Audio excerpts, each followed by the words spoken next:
Get ready for your daily dose of marketing strategies and tactics from entrepreneurs with the guile and experience to help you find success in any marketing capacity. You're listening to Marketing School with your instructors, Neil Patel and Eric Su.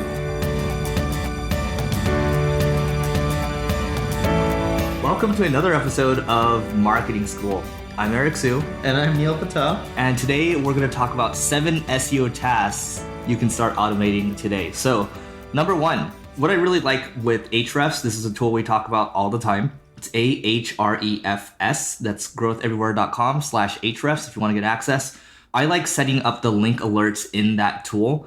Basically, it can show my competitors the new links that they've acquired, the links that they've lost as well. And you can see the domain authority for these links too. So that way, let's say, all of a sudden, 1 week, one of my competitors acquires, 400 links all of a sudden.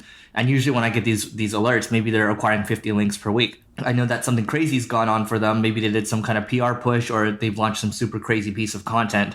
But I can look into that. Let's say if I'm doing link building for, let's say I'm doing link building for Neil, for example, and, he wants to get involved in the puppy niche. Well, then I'll just follow all the blogs in the puppy niche, maybe the top 5 or whatever. And then I'm going to try to figure out how I can go about doing competitive link building. All that starts with the link alerts. That's going to prompt me into some action.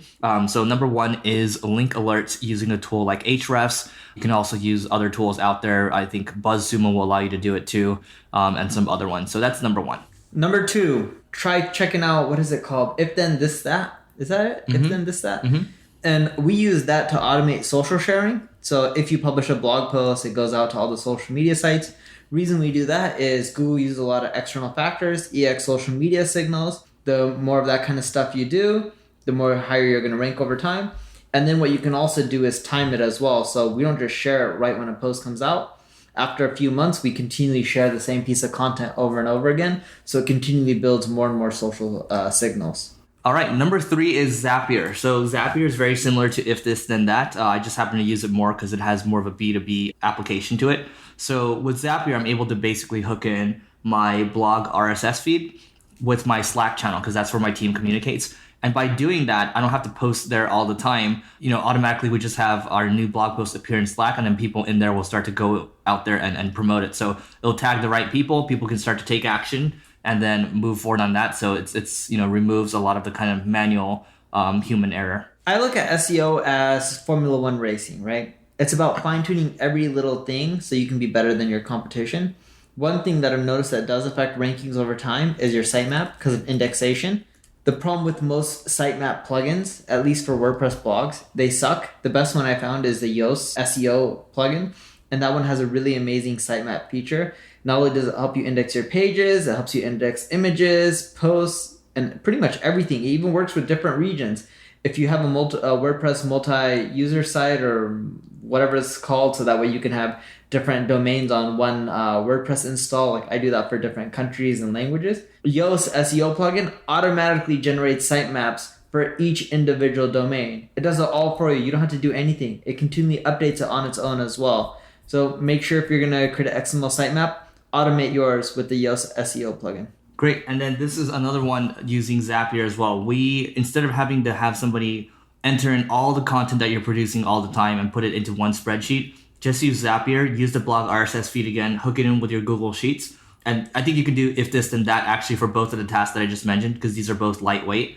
But create a content library so that way, for SEO purposes, when you have your content writers, when they're writing stuff, make sure that you're internally linking to other stuff that you have. Or if they're writing guest posts, make sure that they're linking to other assets that you have. People forget that they spent a couple $100 or a couple $1,000 on a piece of content and they stop giving it love. They stop giving links to these other pieces. They stop mentioning them, like Neil was mentioning, showing things over time or automating, kind of posting the same thing.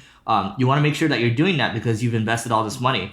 You don't just buy a car and drive it one time and then leave it sitting there. You drive it to maximize the value, hopefully, hoping that you guys do that, and try to take it as far as you can, and then eventually figure out how you can repurpose it too. Number 6, sign up for any SEO product. It could be MOZ, it could be OnPage, you pick it. Everyone constantly modifies their site. If you don't, your traffic's going to die down. It's just a question of when. Now, you're going to create SEO errors by doing this, and that's fine, right? It's just natural. what you want to do is use a tool like MOZ or OnPage, sign up for it.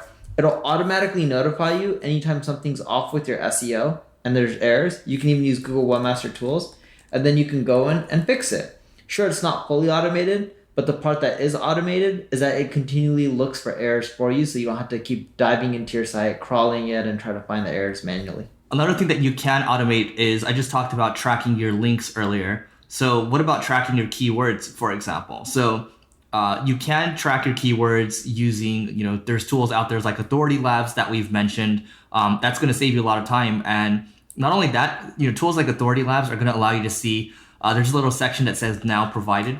And that's going to show you keyword opportunities that you're ranking for, but you aren't tracking currently. So it's going to help you track that on an automated basis. Now, if you're an SEO agency, you're doing link building, you should be doing this for your clients as a piece of value add too. But for our own internal stuff, we're always measuring certain keywords like marketing funnel, for example. We want to see how we're doing there. And if we have something that goes down all of a sudden, if we see our major rankings tank, we know there's an issue and we know we need to take action there. But having something set up there where we're getting alerted is really important. And I'll give you a little bonus too. Google Alerts is good, but also going into your Google Analytics and setting up alerts there for certain things, such as, if your organic traffic dipped by 20% week over week, you need to go out there and you need to take action on that, because oftentimes, we're not looking at analytics all the time. It's good to have these safeguards in place, and that's why automation is there. So I think that's basically 8 for today, and we will see you guys tomorrow. This session of Marketing School has come to a close. Be sure to subscribe for more daily marketing strategies and tactics to help you find the success you've always dreamed of. And don't forget to rate and review so we can continue to bring you the best daily content possible. We'll see you in class tomorrow, right here on Marketing School.